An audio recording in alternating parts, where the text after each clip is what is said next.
মধ্যবিত্ত, হ্যাঁ আমরা তো সবাই মধ্যবিত্ত। আর এবার সৌরভ পালাদির বইও রয়েছে মধ্যবিত্ত বই মেলায়, আর এই বই নিয়েই কথা বলবো। যে সৌরভ দা, আমরা তো সবাই মধ্যবিত্ত, এবার বলো বইতে কি রয়েছে?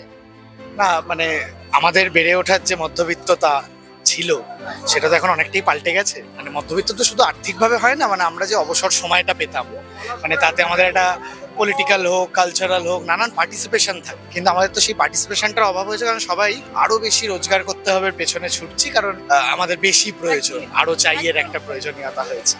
তো মধ্যবিত্ততাগুলো পাল্টে গেছে অনেকটাই। মানে আমাদের 90-এর গোড়ার দিকের মধ্যবিত্ততা আর এখনকার মধ্যবিত্ততা আকাশ পাতাল তফাৎ। তো সেইটাই খানিকটা বইতে চেষ্টা করেছি যে ওই সময়গুলো তো হারিয়ে যাচ্ছে। মানে আমার মেয়েই যেমন ওই মধ্যবিত্ততার সঙ্গে পরিচয়ই নেই, চেনেই না আমরা কিভাবে জীবন কাটিয়েছি। হাঁটুতে কতগুলো স্টিচ পড়েছে খেলার জন্য, তারা বুঝতেই পারছে না, কারণ তাদের সামনে মাঠ, সেটাই বলছি, তাদের সামনে মাঠই নেই, বন্ধু বান্ধব নেই, সবার একটা করে একটা ব্যক্তিগত সেলফ সেন্ট্রিক একটা জায়গা তৈরি হয়েছে। তো চেষ্টা করেছি আমাদের সময়টাকে যদি একটা লিপিবদ্ধ করা যায়, একটা আর্কাইভাল হয়ে জায়গায় থাকুক, যাতে আগামী প্রজন্ম, আমাদের প্রজন্ম সবাই যাতে একটু নেড়ে ঘেটে দেখতে পারে যে এদের বেড়ে ওঠাগুলো কেমন ছিল।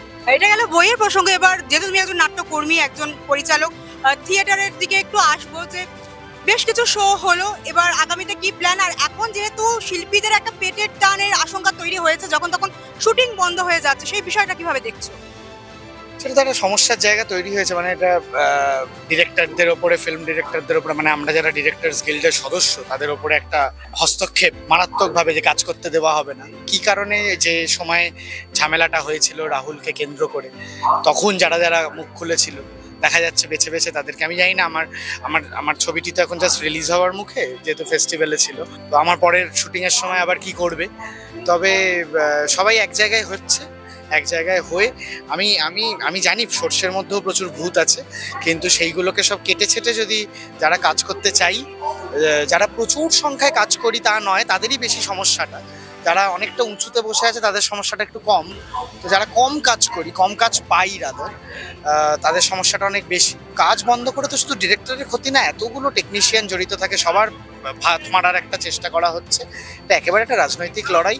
তো সেই লড়াইটা সবাই মিলে লড়লে আমার ধারণা এটা আমরা ওভারকাম করতে পারবো, অবশ্যই পারবো। এরকমভাবে একটা গায়ের জোরে ফিল্মের বাইরের কিছু মানুষ মাথার ওপরে বসে, যাদের সঙ্গে ফিল্মের কোনো যোগাযোগ নেই, শুধুমাত্র রাজনৈতিক ক্ষমতায় মাথার ওপরে বসে কলকাঠি নেড়ে যাবে, এটা তো দিনের পর দিন চলতে পারে।